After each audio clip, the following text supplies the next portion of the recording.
I am here with Paul Bradford right now, the one of the stars of Ghost Hunters International, and you also mentioned that you have a movie coming. Yes, as well. There is a movie and a TV series based on that movie as well. The movie itself is actually called Southwest, and the TV series, funnily enough, it's called Southwest, the TV series.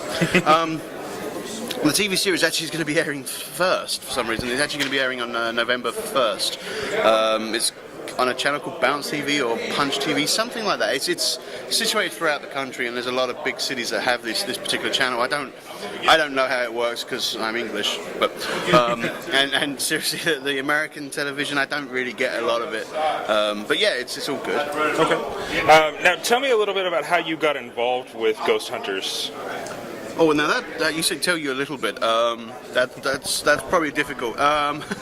Basically, what it was is, I mean, I grew up watching way too much television. Mm-hmm. That's the simple fact is, I grew up watching science fiction, Doctor Who, The X-Files, things like that, and based on a lot of the things that I was watching on TV, I had this sort of open.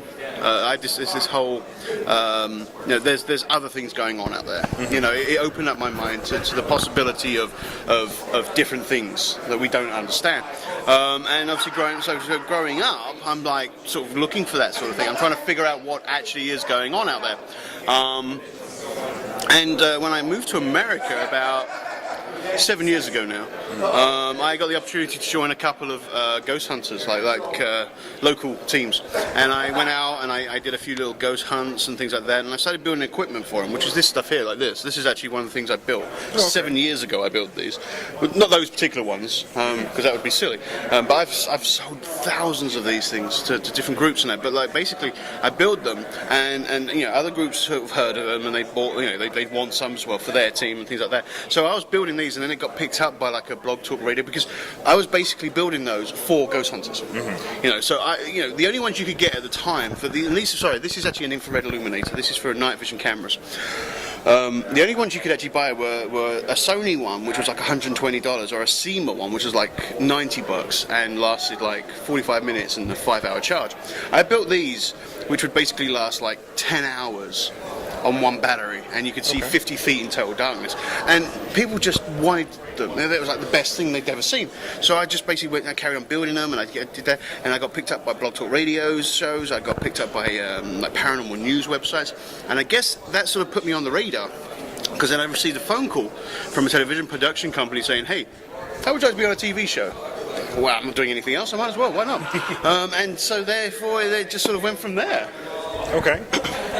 And you said that you are a big fan of like the X-Files and obviously Doctor Who, which I'm sure everybody can see at home given the shirt. We'll give it away.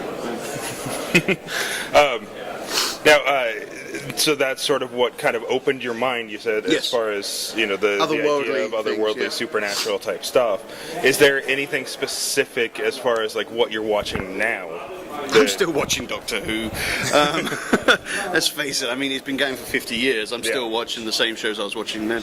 But I mean, there's lots of sort of different science fiction out there right now. I mean, there's a lot of crap out there as well. Let's face it. But there is a lot of good TV out there, which is still very much sort of opening up the idea of things out there. There's a lot of, I think, over the last 5 years maybe, the paranormal element has really sort of burst onto the big screen. Mm-hmm. I mean, you had the Paranormal Activities, you've got now Paranormal Entities, you've got, what's the latest one? I think The Conjuring. Mm-hmm. And it all sort of circles around sort of the whole Ghost Hunter theme. And then you've still got all these TV shows coming out now. It's still brand new stuff coming forward. I mean, we've got a new season of The Haunting coming on, or A Haunting, something like that. There's Paranormal Witness, and there's always people coming forward with their accounts of what's actually going on. And granted, you got to take a lot of that with a pinch of salt, because it's television, it's sensationalized, it's for entertainment. But there's still things are happening. There's still plenty of places around the world that need to be investigated. I think the pursuit has only just begun. What would you say is probably one of the craziest experiences that you've been involved with? There's probably two places. I mean, the first crazy experience I think would have been in Australia. Okay. In Australia there was a quarantine station, and I did a solo investigation. It was actually, I mean, this is probably about my third or fourth investigation with the team overall. And what I did being crazy. It is basically, I went into this morgue. And the morgue itself was actually very small. It was just basically a small room with a slab with a little breakfast hatch. And then beyond the breakfast hatch was like a small laboratory where they could basically cut the body up in the morgue area and then put the parts of the body through this breakfast hatch and determine why this person died. It was very important to do that before anybody else was released into the country. This is basically, it was like a holding station. Okay. And if any of the ships came in and there was a dead body, they needed to know now why that body had died. So I'm lying down on the slab, and I'm hearing footsteps around me, and I'm on my own. You know, so I'm like, okay, that's weird. And then I start hearing glass bottles move. You know, and you're hearing them moving and bump into little noises they're making. So I get up and I go to the breakfast hatch, and the breakfast hatch is freezing. I mean, you put your hand through it, and it's freezing. It's not cold this side, it's not cold that side. Just the breakfast hatch. That's just that small, maybe a foot, that was just ice cold. I had some equipment set up on this little shelf thing, but it was ice cold. Really weird. Huh. And the other one would be Belize. I mean, Belize, I did an underground cave. Well, obviously caves go underground, but I mean it was actually called the Mayan underworld.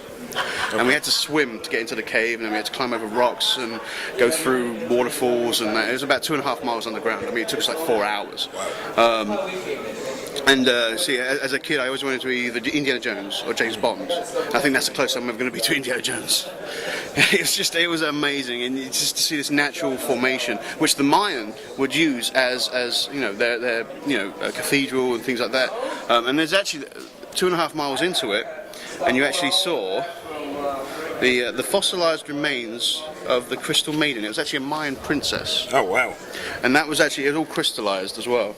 But yeah, this was the cave system. This is all the this was just amazing. I mean, all this was river running through. You know, and it was all naturally formed over thousands and thousands of years. It was absolutely incredible. I'm also a photographer, so obviously traveling the world was a great opportunity to get some amazing photos. Okay, and one last question. The movie Southwest and the TV series, yes. Can you give us a brief synopsis of what that is? Yeah, I mean, it's basically, I mean, my involvement in the movie itself was actually more of a sort of cameo type thing, although I actually play the role of an FBI agent. I actually play the role with my partner is actually Scott from GHI. Okay. And then I'm not the best of. I'm corrupt in some way. You know, I have a lot of sort of back deals, and it's sort of, I'm not a nice person. But then in the series, it sort of continues from the movie. So it basically has, the movie is almost like the backstory of a lot of things. It's ex-military thing, and the government sort of black ops thing. It's sort of like a crime thriller action type thing. Okay. Well, great. I really appreciate you taking the time to talk to me today. And I wish you the best of luck with all your projects. Thank you. Thank you.